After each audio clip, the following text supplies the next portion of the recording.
Hey, how's it going? Well, I was shooting for Sunday, but I missed. I woke up at 3 a.m. and then I had some things to do that were sort of time consuming. Like, I actually wrote a little piece.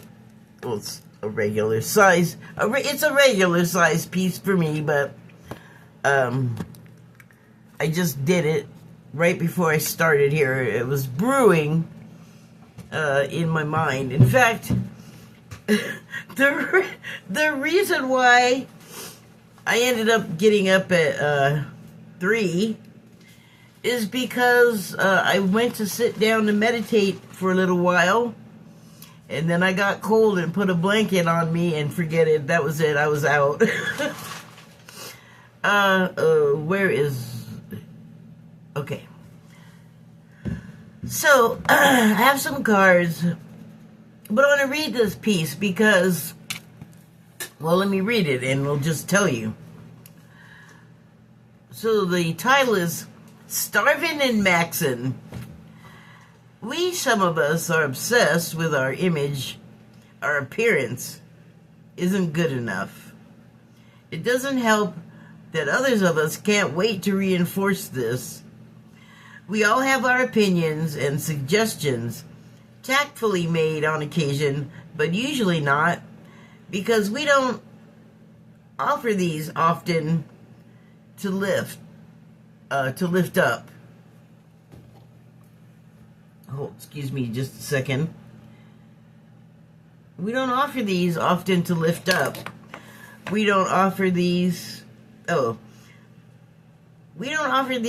often to lift up when someone's down. Unfortunately, we're mostly more concerned with scoring points, getting our licks in. Maybe the person opining, the person reinforcing the idea that their friend who's suffering perhaps isn't the best advisor. They might have some issues themselves. They might prevent their... Hold on. They might have some issues themselves. These might prevent their being actually supportive. They might, in ways that may not be as supportive as they themselves might suggest.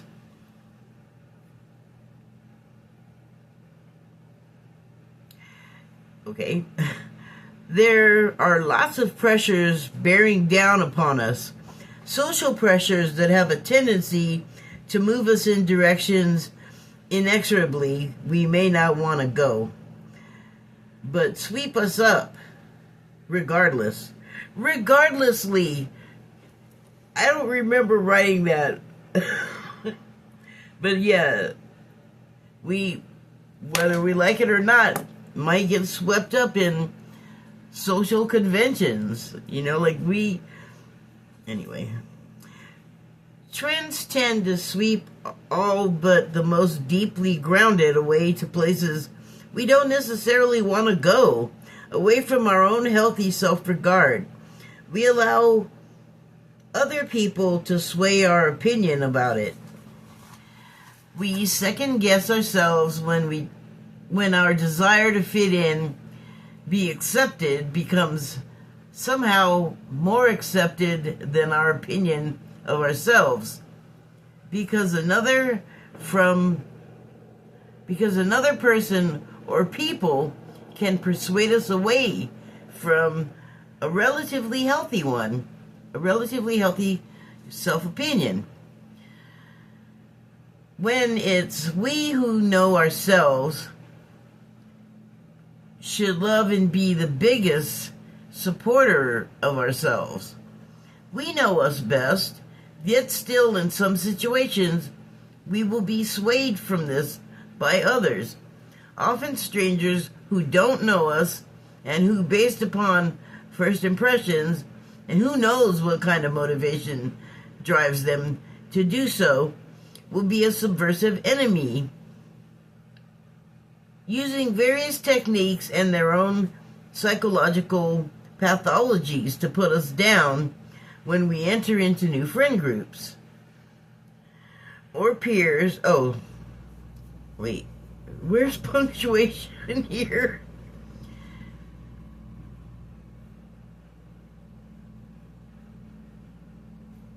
Okay, I am lost now. Yet still, in some situations, we will be swayed from this by others. I'm going to put a period on there. Often strangers who don't know us and who, based upon first impressions and who knows what else kind of motivation drives them to do so, will be a subversive enemy, using various techniques and their own psychological pathologies to put us down. When we enter, okay, there is a period there, you just can't see it. When we enter into new friendship groups or peers, often the new element, you, is subject to attack, to force conformity and established pecking orders. Your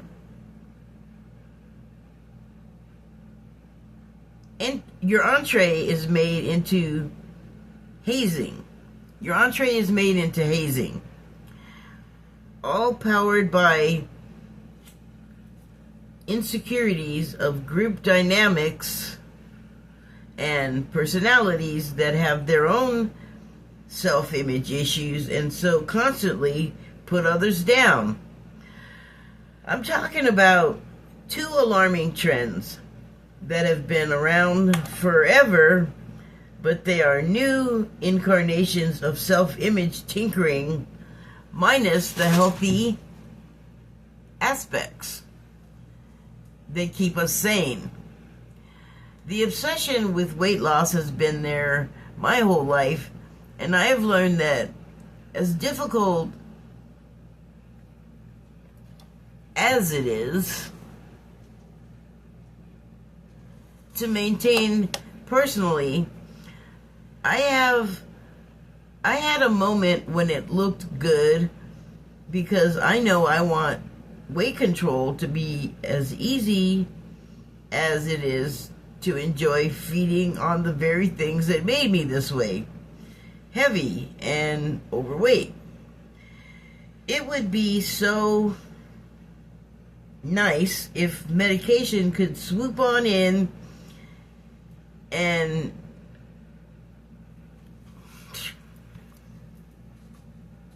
boy, you'd think I typed this. Where'd that go?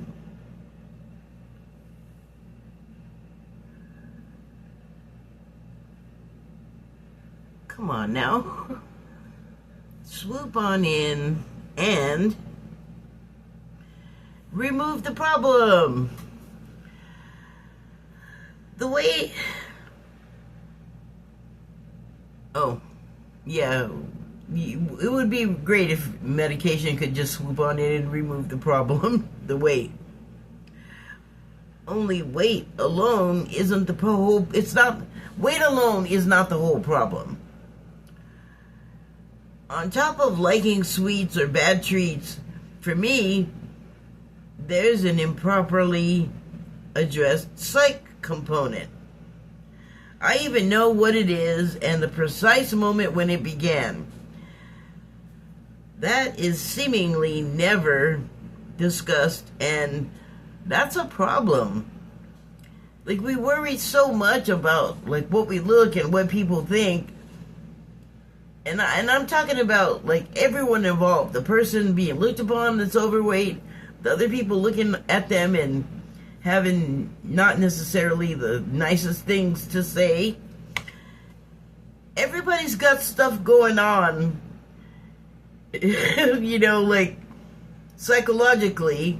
That's what I'm talking about when I refer to pathologies. Like, they may say something completely ugly to you, but really it's something ugly that they feel about themselves, and you just happen to embody it for them. It may not even be about you being fat, you know? Like, we have stuff going on that makes us say and act crazy.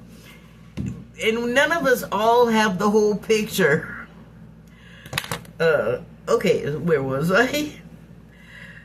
There are many who publicly struggled with weight loss and developed eating disorders.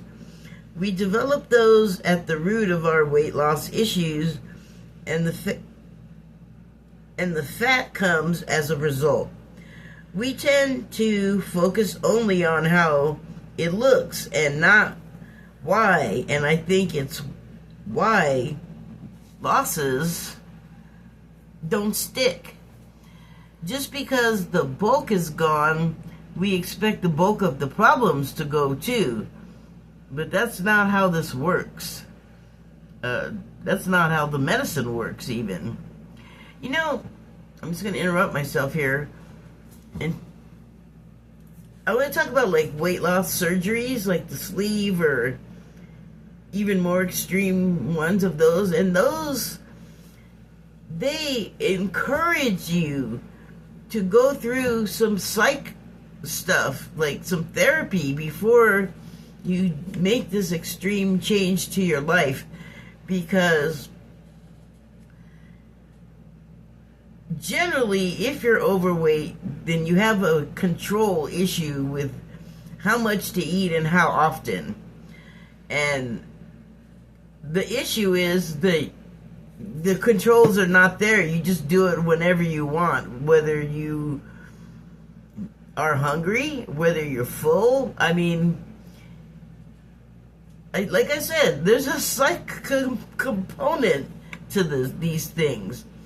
And so they want you, the doctors want you, prior to having these extreme surgeries, to address this so that you don't do this to yourself, make this extreme change abruptly and without thought and consideration. Because if you don't gradually make a transition from no guardrails to many, we are not good at that. We don't cold turkey well. That is why, therapy is a thing. It helps us function. And so, this is why they insist upon you going through this before you do the surgery. And you shouldn't rush it, because it took a lifetime probably to develop the problems that you are in the weight loss surgery place for in the first place. And I'm only talking about like somebody that's dealing with this as an adult. I'm not even...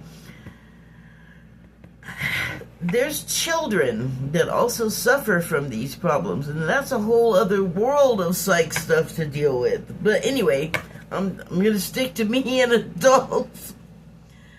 But it's hard, and there are so many reasons that could cause it, like things that happen to you in your life. There's a lot, something for every person, a variety for every individual, pretty much. Okay, so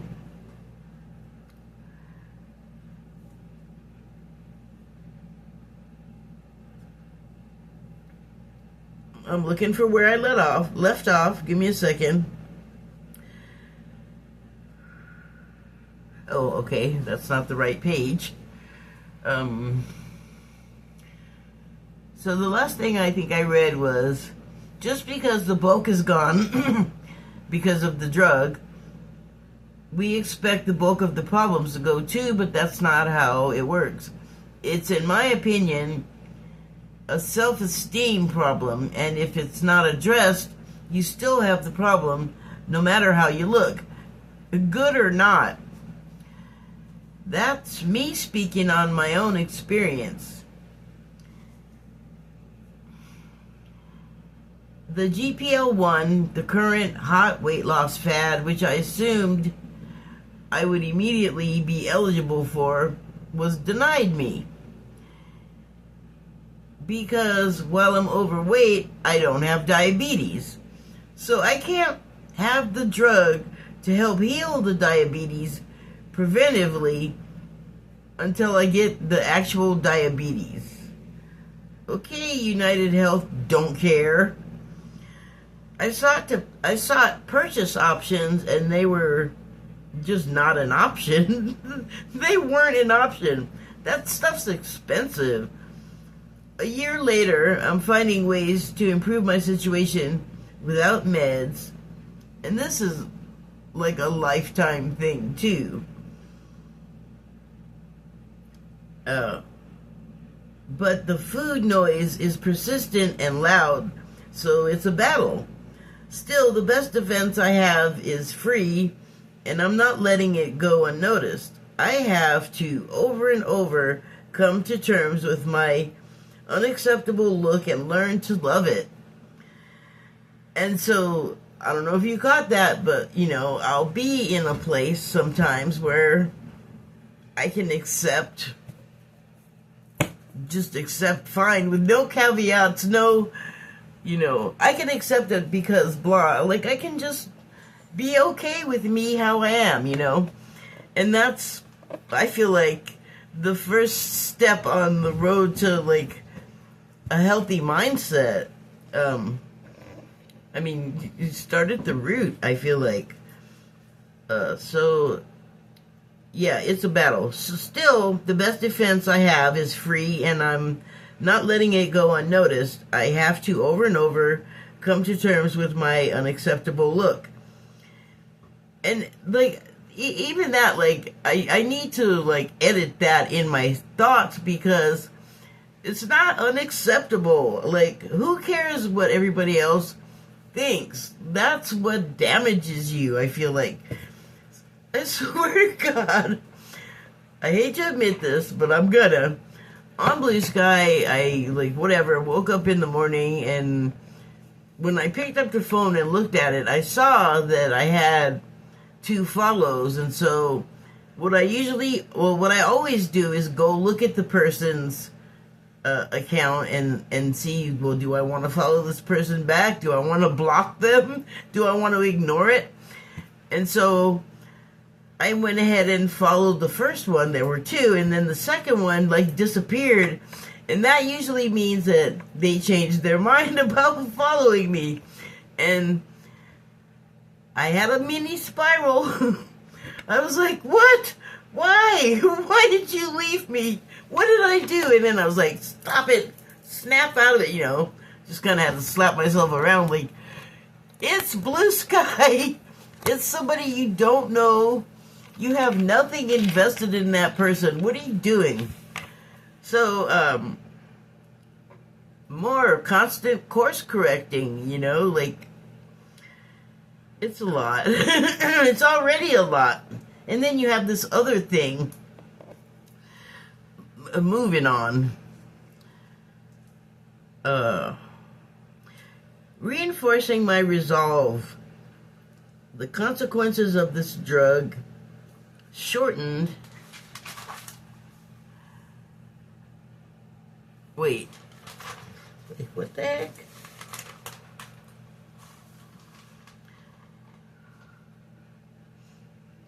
Oh, the consequences of this drug shortcut are showing themselves. It seems as if they cause an addiction problem, particularly for any with pre-existing eating disorders. I would imagine, I can't remember if I wrote this or not, so let me just go on and see, and then I'll interrupt myself again if I didn't. Either way, if you start out with one, it's not good, because it seems to trigger them in the worst possible way. If one hasn't one to begin with, a eating disorder, if one doesn't have an eating disorder to begin with, they seem to develop, like these drugs look like they're causing those. And so, it looks like I didn't write this. I was watching a documentary on those, and they said something that really struck me, and it was that I just learned too that you don't feel very good when you're on these things. I guess you have like mood swings and nausea and headaches. Well, if you're not getting enough to eat, your body is gonna protest. I'm not there yet, but what the documentary said was that it wasn't that the drug was getting them high. What they were getting addicted to was the noise. The food noise was not there, and that just felt so good, because it's really like, people don't understand, like, the fat that you see is like a metaphor for the psychological stuff that weighs on your mind when you can't, like, dislodge weight. You know, you have, like, this weight in your head that you're under, and it's hard to move. It's hard to think straight, think clearly. It's, so I mean, I can understand why that would be really attractive to, like, even to the point where I have a couple of people in mind who are on these drugs that are, and they both, like, at least one of them I know had an eating disorder when they were young, and then, but they both have had weight issues, and so the disorder is, like, part of the spectrum, I guess, and this makes it, like, really hard to avoid it. So regardless of what you may look like to other people, this person already has, like, a body dysmorphia going on, so what looks really scary to the onlooker, to that person, they may not see it as severely as you, the onlooker, are. And then you're in this glow of feeling good because you don't have this thing going on. So that's a weird thing. That's a mental trap I do not want to get in. Thank you very much. I got a little bit more here. So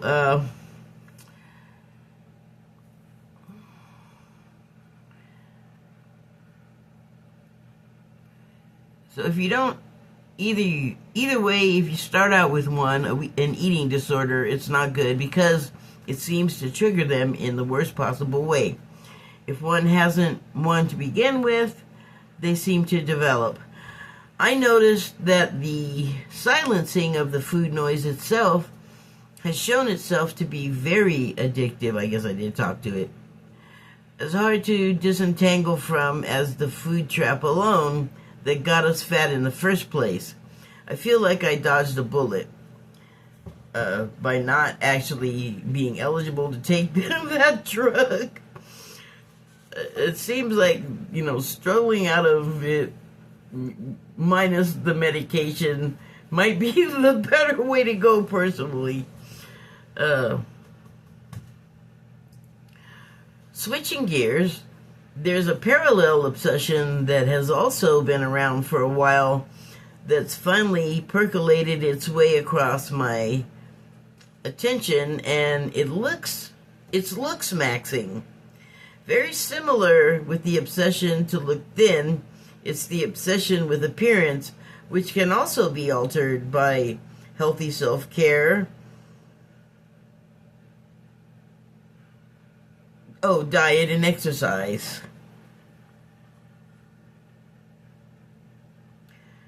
But also chemically and surgically. It does all of the same things psychologically. Again, not a doctor, so they look similar to me. I think, understand I'm a layperson diagnosing these, but I can spot a parallel, and both of the appearance-based forms of, in my opinion, warped self-expression skips right over the why do you want/need to do this to yourself. Why treat yourself with extremes when maybe the question is simple with long-time verified treatments like therapy that work. It's a young men thing, I guess, but it's parallel Oh, but it parallels all of the stresses women are faced with when stepping out the door into society. Many of us, not all, don't leave the house without makeup, and we get fillers and treatments and substances and surgeries, all to enhance our appearance, our looks. Men have gone all in and joined us, we women, obsessed with our appearance and the adjacent currency that provides if everyone else decides to approve. If they don't, the money and pain and inconvenience of chasing beauty, a lot of which destroys self-esteem,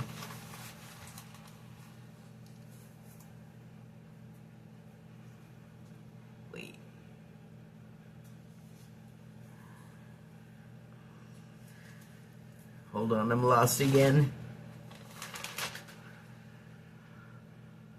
Okay, so to sum up that last page, we do a lot of things to chase making our appearance look better. So both of these areas of self-expression, the pursuit of self-improvement for the purposes of looks maxing, the male pursuit of beauty comes at a psychological cost. One that no one would owe if we could only love and accept ourselves as we are, as we must in order to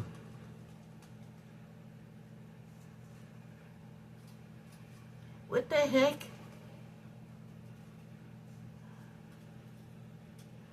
To something to take a healthier, less instantaneous result required tack.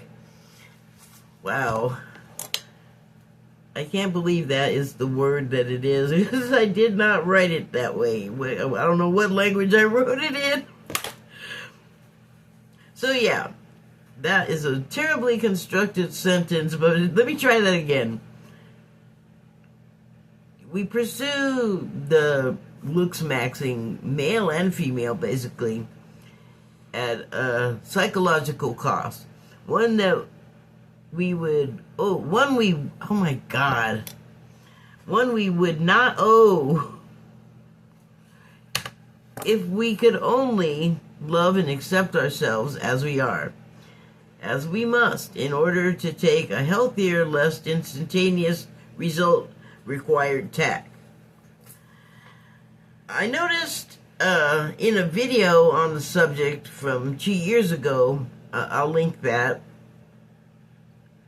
a problem or two with the approach, which is supposedly done at all to attract women. So they're going through all of this looks maxing, and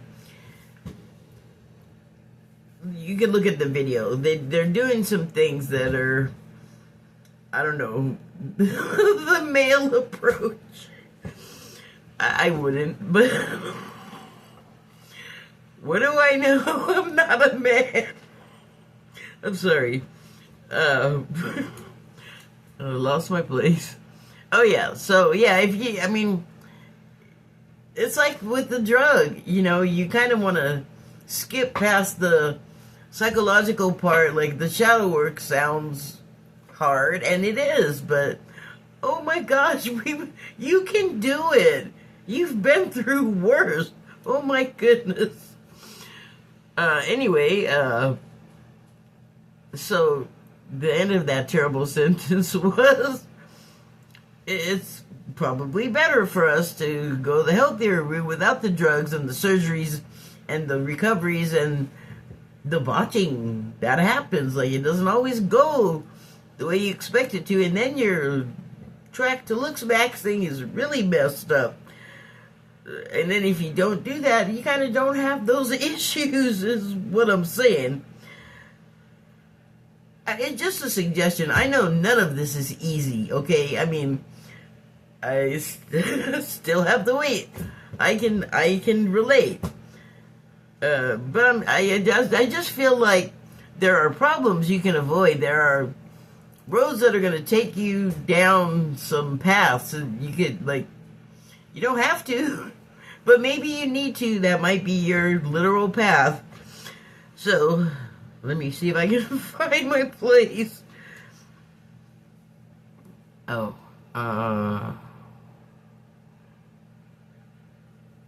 where'd it go?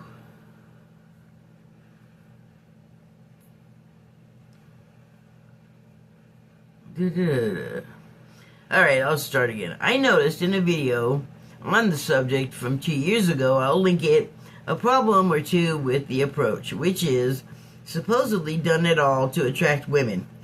Weird thing about it was the centering it all based upon the opinions of other men. Fine to a point, but these are dudes that admittedly struggle with meeting and talking to women, yet they still had all of these ideas about what we think and want. Okay, I gotta interrupt myself here to talk about Nick Fuentes because, God, I just did the thing I hate. His name is not Fuentes, it's Fuentes. So, he's got his own issues with women and himself, but he just hates us from the way he says it. And then he comes out with all of these things, like he'll say, women think, and then he'll just say something that I'll go, what? Please tell me who the woman was that told you that nonsense. Where are you getting this? And he'll just say these crazy things like, women think all men should something or other. And it's like, which women? I talk to them all the time. I am one. I've never heard one say that. So this is that kind of thing, I think. And maybe think about it less and instead, like, go try and actually talk to a woman and find out how wrong you are.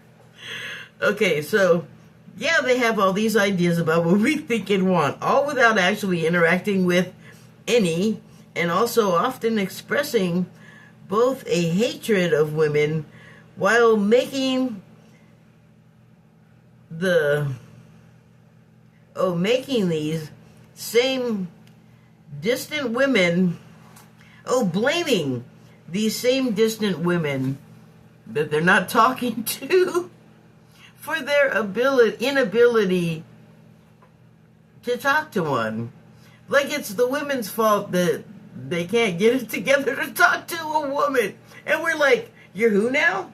What are you talking about? We don't know you're going through all of this. You know how you hate us talking. You gotta talk to us. That's how you let us know what you're actually thinking, and that's how we tell you what we want and think. Like, don't dream it up yourself. You're not good at it. At least the ones I've seen. Anyway, so forget going on a date with one or just a simple conversation. Then they're upset when things don't work out, didn't go as planned, if they do get it together to talk to one or date one. How could it? They go in with preconceived ideas that don't match reality because they're based on nonsense cooked up without a bit of input from an actual woman. That's the unaddressed psych aspect. They base entire scenarios on ill-educated, fantastical realities that won't work in actual reality and true interactions. No perfect or any halfway decent relationship is likely to be born or survive that way. A fantasy will never meet the standards of reality. I mean, you can do the fantasy stuff, but you gotta do the real stuff first to get there. To get the consent to have somebody to, like, join you in your fantasy world.